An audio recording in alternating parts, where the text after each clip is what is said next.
Hey TW200 fans and motorcycle modification maniacs. I've got a little modification I've done to my 95 TW200, and that is this. It's right here, this Clark 225 4.1 gallon tank. Now, you may be asking why I'd want such a big tank, big bulbous tank, and go through all this process of modifying it. Well, the reason being is here in central Minnesota, I can go from my house here in central Minnesota to the Wyoming border, which I've done, on about 95% gravel roads on my KTM right over here. And I want to be able to have a fuel range of 220 miles between fuel stops. Now, I'm not going to do that straight. My butt would probably be killing me on this stock seat. But I can stop every 50 miles, every 75 miles, smell the roses, whatever. But I want the fuel range. So that's the reason for this tank. And what I'm going to do in this video today is I'm going to go over all the parts I made to mount this tank and discuss the issues that I encountered and how I resolved those issues. So let's get on to discussing what I did here, okay? Yepper.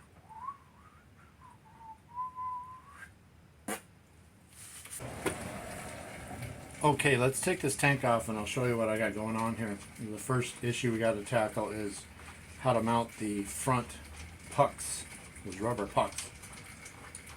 And I'll show you that. I've got my fuel line disconnected.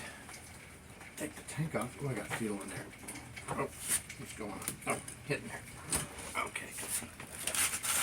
Put this down here. Probably to bring it in close for this, I think. Let's see, let's do that quick. Let's bring it in close. Okay, the first thing I had to do is figure out how to mount the front. Now what I did was I took the existing pucks off the bike, obviously, and I made this this piece of aluminum here, this little bracket. It's about 1.5 inches wide, maybe 3 inches long or so, and I drilled a 13mm hole to go over where the original puck mounted right here, and I did both sides, and I line drilled this hole through both pieces, so I knew that they would be the same lengthwise. Then I line drilled here for a hole for this puck, and also right here. And these are 5mm screws that I had. This puck is turned around backwards, as you can see, and there's already a hole in there for, that's where it mounts right there. Put a 5mm screw in there. I tapped this through, put a 5mm screw through there with a spacer, because I didn't have any short screws. So, and this is sitting at 25 degrees right now, so that was about optimal, because when you're mounting the tank, you want to have clearance for the bars and and especially for the triple trees. So I'll show you the clearance that I have when that's all done. So that was the first problem I had to tackle. Now I could have just brought a piece straight out here and then up, maybe be more cosmetically pleasing, but I may do that yet. But for now, this works. So this is going to be semi-rigid, and this is 3/32 aluminum plate, which I have a lot of, and it does flex a little. So when you put the tank in, if it doesn't fit quite right, this will flex just a hair. But I've got both sides set at 25 degrees. I used my handy dandy protractor for that. Show you that here. Handy dandy protractor. This isn't right here because it's the bike's leaning over, but believe me, it's set at 25 degrees. So what do we need to tackle next? Usually what I've seen other people do with these here is they'll buy extra rubber and just make an oval, and it pivots, I believe, so it'll fit the tank. But I had a hard time kind of sourcing out some hard rubber. I know they say hockey puck material works, but for me the hockey puck material was really hard and I didn't want to go that route. So I used my existing pucks. If I want to go back to stock, I can. Just take these off, flip them around, put them on, done. What is the next issue I had to tackle?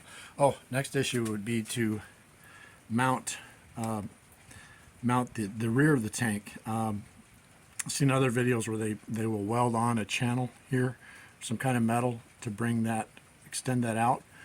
But what I did was, and I'll show you when I mounted, I just drilled and tapped a, excuse me, is this an 8mm hole? 8 or 10 millimeters, I don't remember. It doesn't matter. You can do 6, 8, 10.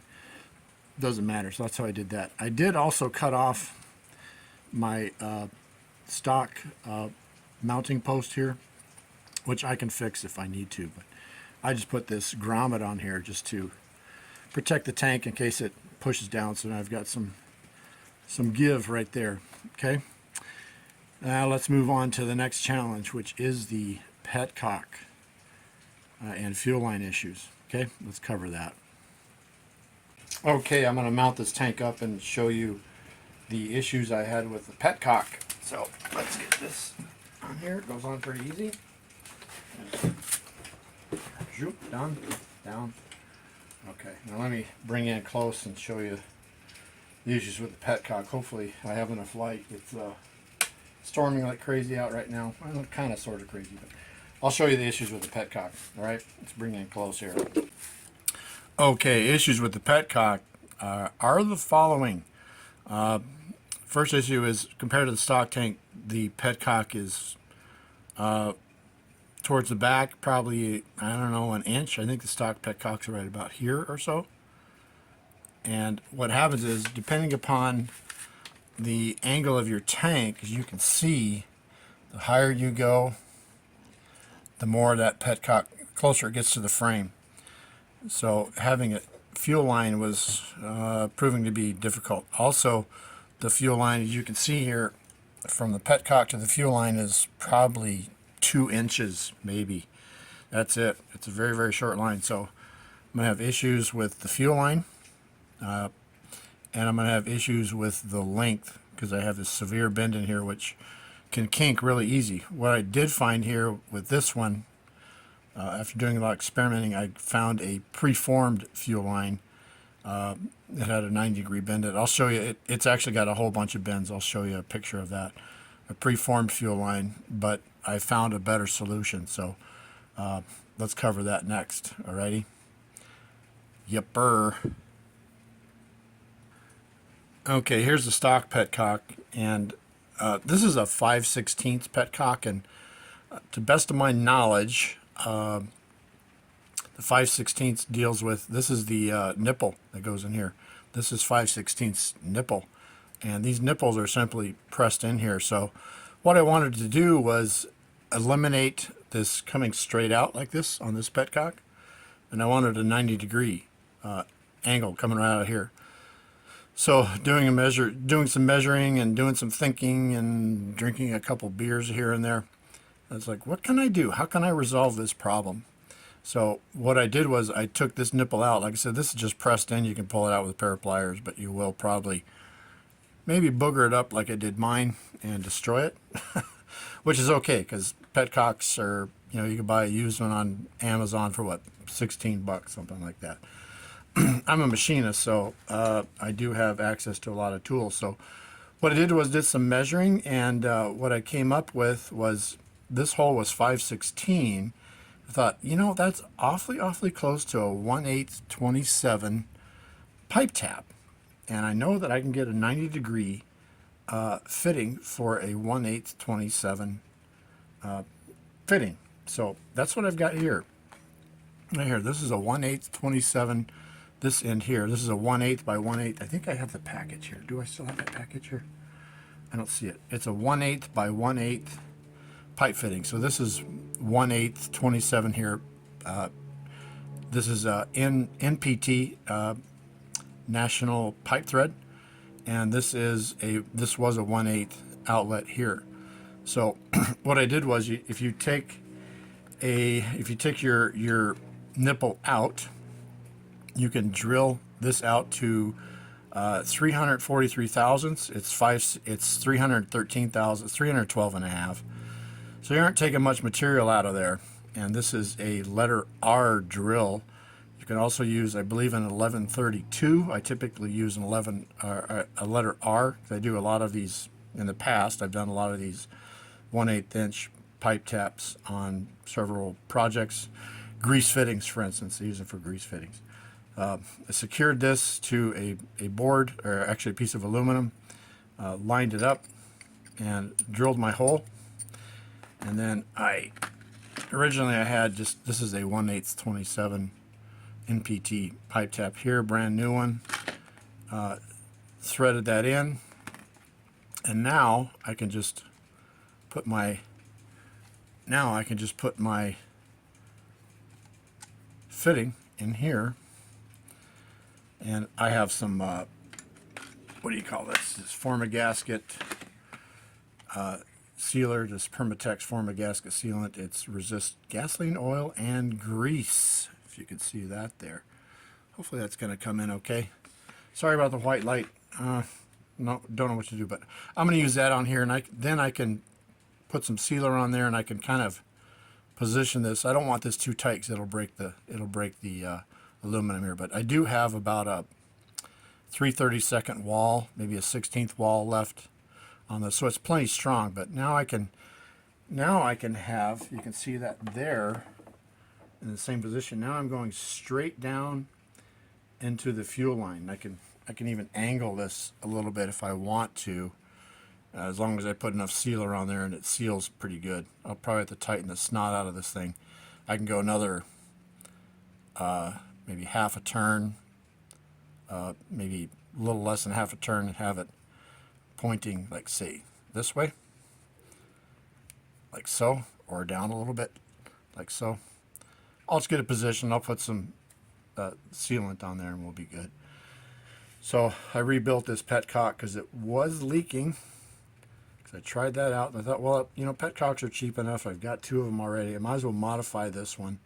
So that's what I did. Okay, the next challenge.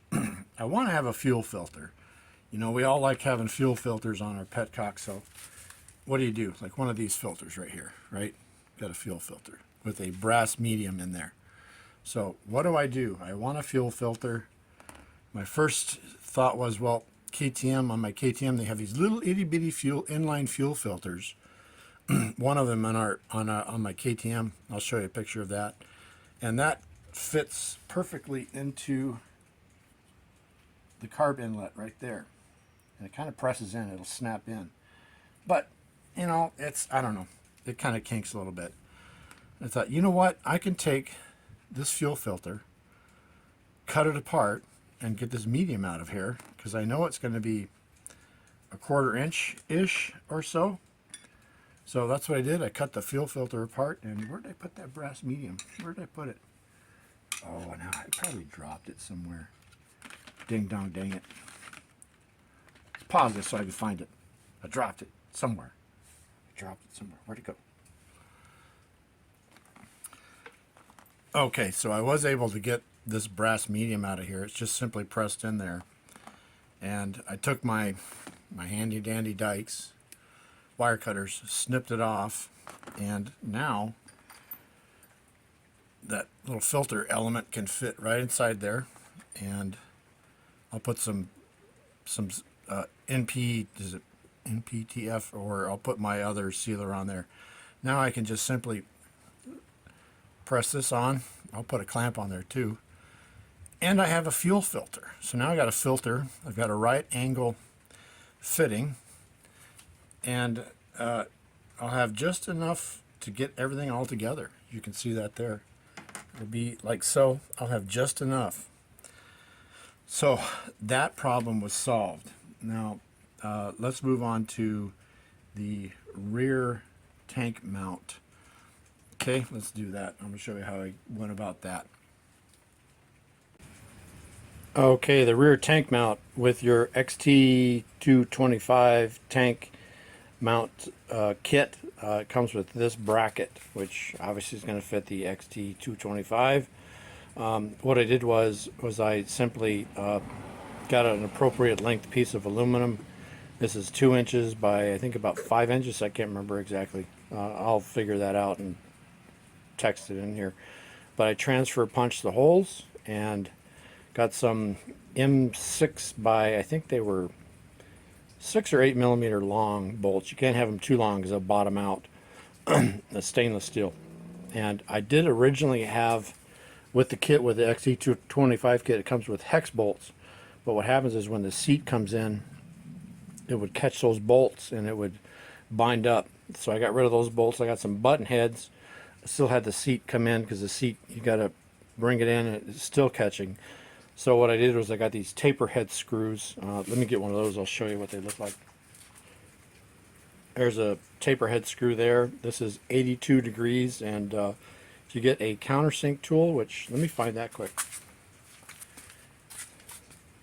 Okay, here's an 82 degree countersink tool. Can we see that? 82 degrees. This is a 1/2 inch, which these M6 by, was it 1 or 0.8? I can't remember. That's 82 degrees, and it fits perfectly. So this is, the head here is just under 1/2 inch. This is a 1/2 inch. So you go full depth on this, you'll get them pretty much flush. I could probably go a little deeper on these. You can see they're sticking up just a hair. And like I said, what I did too was with this rear mount, you can see this is offset. I don't know if you can see that. This is actually offset because of the shock. The shock is a little offset, off center. So if it looks offset, it's because it is. But it is what it is. So I did drill and tap for a 8mm hole in this channel, this stock channel here. As you can see that. And this is actually a bolt from the passenger foot peg, which I'm not going to have a passenger. I'm going to have a bunch of luggage on here, so do not need that. So that's how I mounted that, and I'll Loctite that. And the next issue I ran into was the seat itself. So let's go over that. I had an extra seat, and so I had to really cut the crap out of it to get it to fit. What happens is, let me bring you back here a little bit. What happens is if you have the stock seat, it's going to come up to right about here. And what happens is, because of this severe angle, it's a lot more angular than the stock tank, obviously, because it's sitting way far back. You bring the seat in, it's going to hit here, and it's going to try and slide up. I did have to take off the suction cup, and you have to really push down, and your seat's going to be at a severe bend, which is okay, but I didn't want that, so I had to come up with another solution. The only solution I could come up with was to cut apart the seat, so I'll kind of show you what I did there. Okay, as you can see here, the stock seat came up to right about here or so. So I cut it back quite a ways, quite a ways, and I also had to notch out the tongue here because I have this bolt sticking down, and that would interfere. So I notched that out. I just used my what do you call it? The Dremel multifunction tool. I can't remember the name of it. Well, I'll have to mess with the seat. We'll do that in a week or two. Get this all set up and fixed up. So now I can just simply. You still got to press the seat down a little bit. Might still be a booger to get in there. There's a lot of interference, but it will go. There we go. So now you see that's in there, and I'll have to obviously probably recover this. This seat, the guy got it from me. I don't know. He painted it green. It's supposed to be orange. I want orange on here, so that's going to be my theme, is orange and black, like the KTM. So I'll have to mess with that. I'm not going to put the seat bolts in. I'm simply going to put a strap around the rear of the seat to hold it down. I'm going to have luggage on here anyway, strapped down, so I'm not worried about that coming off. But that's what I had to do to the stock seat. So if you're going to do this modification, just know that you're either going to have to bend the crap out of your seat, heat it up and maybe bend it, or you got to cut it back like I did.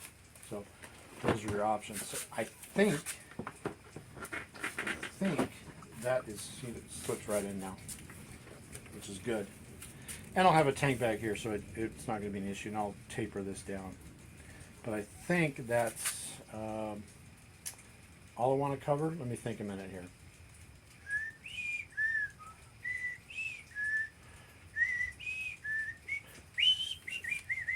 Oh, hold on.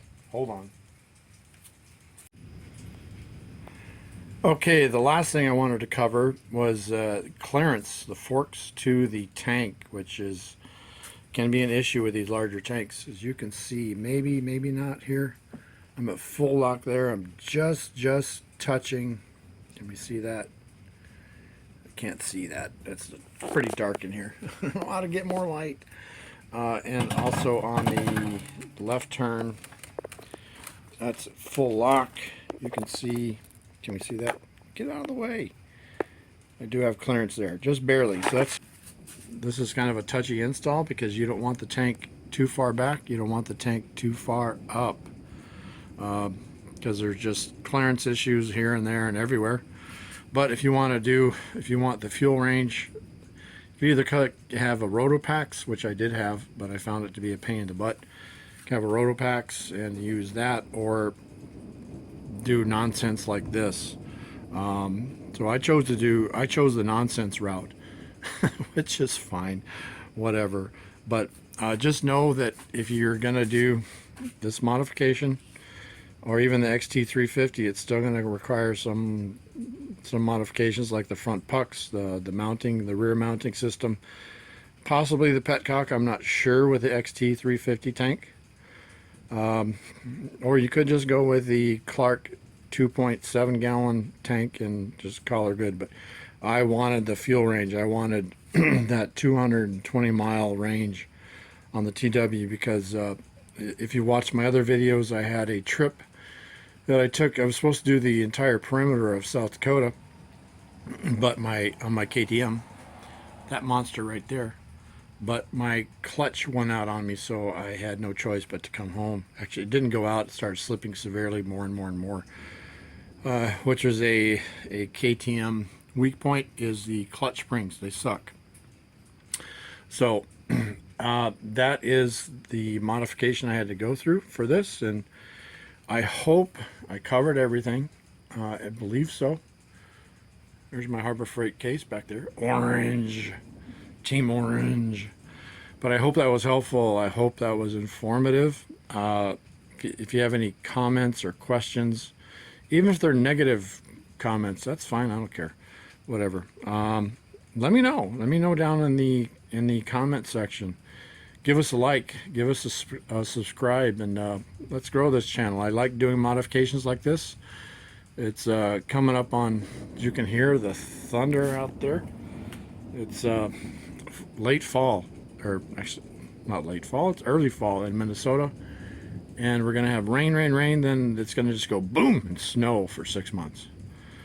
So I'll have more videos. I'll have more testing videos coming up here pretty soon. Hopefully I'll have a long range video. I try and do 100 miles or so, or 200 miles, whatever, with the TW200. I can't get far enough away from this. Nope, can't do it. So, anyways, that is all I have for you today. Alrighty, Frostboy out. Later, mate. Adios. Hey, that's 2 languages. Well, it's English, Australian, and Espanol. Bye.